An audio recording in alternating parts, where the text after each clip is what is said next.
the NPV, the net present value per barrel that we see in the Kimmeridge is about the same as the Portland. So for each Kimmeridge well, you're looking at, about 15 to 20 million quid's worth of value for each well. And we're thinking of putting multiple wells on each pad. And I think Horse Hill, is just one pad. And I think, the data to date shows again that, our concept of this continuous oil deposit being laterally extensive across the wheel means that we can replicate Horse Hill in many sites across that area. So each of those sites has got the same sort of value, potentially 100 million quid if we, we keep at $70 oil and, we get 1 million barrels per well. I guess I haven't said much about our Isle of Wight asset, the Arraton oil discovery. That's very much an analogue to the Horse Hill Portland, yet it actually has 127 million barrels of oil in place. That's 4 times the oil in place of Horse Hill. So potentially we're looking at 4 times the recoverable volume there. So again, that looks at that's a big potential chunk of value if we get that working. So you're saying that basically on the scale of things, you may not be even more than halfway there in terms of your journey. I mean, in terms of the exploration. Well, yeah, I think the train has pretty much just left the station. I think the journey is very much going to be in 2019 when we put Horse Hill onto production, and we do plan to keep the well producing even while we drill other wells. So it's not like we're going to shut up production now and come back at the end of 2019. We also have these two other very exciting high impact projects which can add significantly more value than even Horse Hill has. So I think we're the train really has just left the station, and I think it's got a very exciting destination in mind.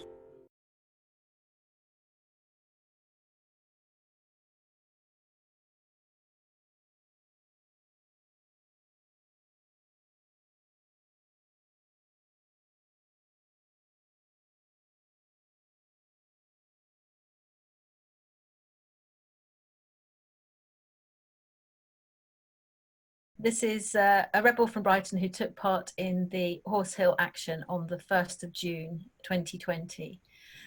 We've got just about 3 very simple questions. The first one is, why was it important for you to take part in this action? I need to take action because I understand it's an emergency, and it would be weirder for me to not take action. It seems so necessary to take action. It's kind of like a no-brainer that this is a classic case where everybody needs to do what they can, and I was in a position to do this action, and so I did it. And what was it that particularly Horse Hill made you want to take part in an action there?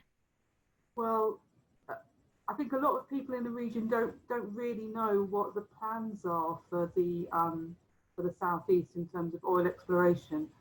And Horse Hill is, it's a small site, but it's in production at the moment. It's producing about 300 barrels of oil a day.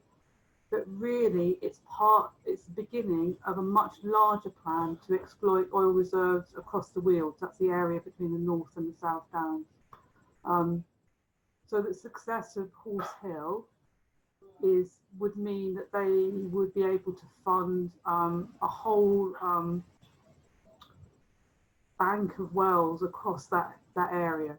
So I think it's really important to say now that we're not happy with that, but that shouldn't happen before it's too late.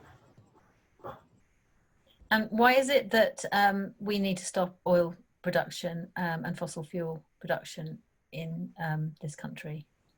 Well, we need to stop it globally, but we've got more capacity to take action when it's on our doorstep than we have when it's you know, in the middle of the North Sea or in another country. So I would hope there would be global action on this, but I can only take action in where I live, and this is where I live. So that's where I'm taking action. And how was it for you? What was your experience of actually taking part in the action? I was quite concerned about certain aspects of it, like how uncomfortable it would be, because I was locked on with somebody else, and I expected us to be there for some time. So I was a bit concerned that it was going to be really uncomfortable, that I'd need a wee, and you know, also kind of a bit worried about how the people around me would react to us being there. But actually, it was not so uncomfortable as I thought, and we had really good support on the day.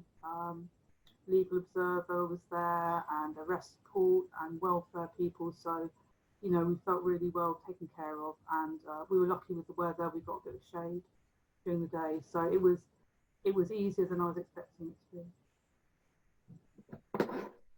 And so then thank you very much. And then what do you have to say to those watching this? It's hard at the moment with coronavirus to see how Extinction Rebellion can be the kind of Extinction Rebellion we all kind of thought it was going to be. You know, all those mass actions, especially in April. It's been tricky to find a way to act effectively, but I think actions like this show that you can take action locally in a way that is where the risk of endangering other people and yourself with COVID is minimal but not absent, and it means that you can take action. Don't think there isn't a way to take effective action at the moment, because there is, because we've done it.